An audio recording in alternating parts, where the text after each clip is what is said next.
Au nom du Père et du Fils et du Saint-Esprit. Amen. La paix soit avec vous.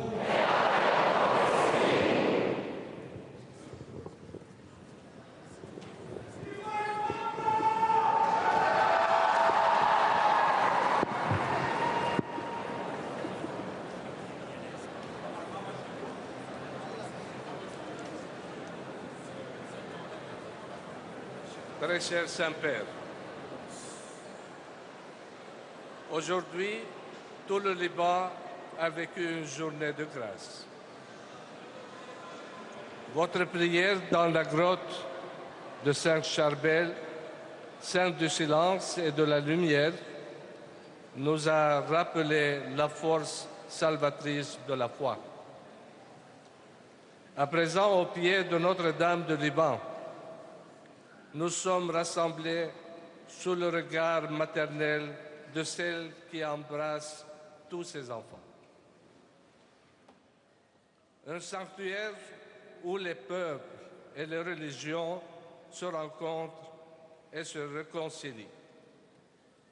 Notre-Dame de Harissa est le point d'appui spirituel du Liban. Nous lui confions notre nation, l'Église et le monde entier. Très cher Saint-Père, votre visite aujourd'hui est une flamme vivante de prière et d'espérance qui éclaire chaque recoin de notre pays, chaque jour, où que nous soyons, dans les églises, les chapelles ou les maisons. Nos voix s'élèvent comme un seul chant, comme un parfum dansant montant vers le ciel. Nous prions avec vous, très cher Saint-Père, pour la paix et pour la justice et pour la renaissance de notre pays, le Liban. Sur cette terre bénie, beaucoup de l'Orient chrétien, la foi possède des racines anciennes et profondes. Ici, où résonnent les langues et les liturgies des églises d'Orient et d'Occident, la pluralité des traditions se transforme en richesse, signe de la grâce multiforme de Dieu. Et avec nos frères et sœurs qui partagent avec nous la soif de paix et de la justice, nous voulons témoigner que la coexistence est possible et que l'amour est plus fort que toute division. Au cours des dernières années, le peuple libanais a affronté des épreuves qui ont profondément ébranlé son corps et son âme. Et pourtant, nous sommes encore là. Malgré la douleur et la fatigue, nous continuons à avancer comme gardiens de l'espérance et des témoins de paix. C'est alors que la prière se transforme en action vivante.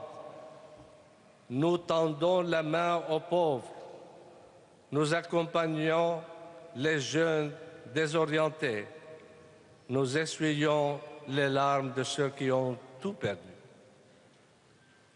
Nous avons gardé la mémoire des martyrs et nous l'avons transformée en un évangile vécu, incarné dans le quotidien. De cette foi ardente jaillit la force de l'Orient chrétien, une force qui nourrit, qui protège la vie et la dignité de chaque personne. Dans un pays qui abrite 18 confessions religieuses, symbole concret de la manière dont la foi peut devenir un pont au-dessus des blessures du monde. Comme les disciples dans la barque en pleine tempête crièrent au Maître, « Sauvez-nous, Seigneur, nous périssons. » Ainsi, nous aussi, enfants de cette terre meurtrie, nous nous confions à votre intercession vous, le vicaire du Christ sur la terre. Le Seigneur accordera au Liban et à tous les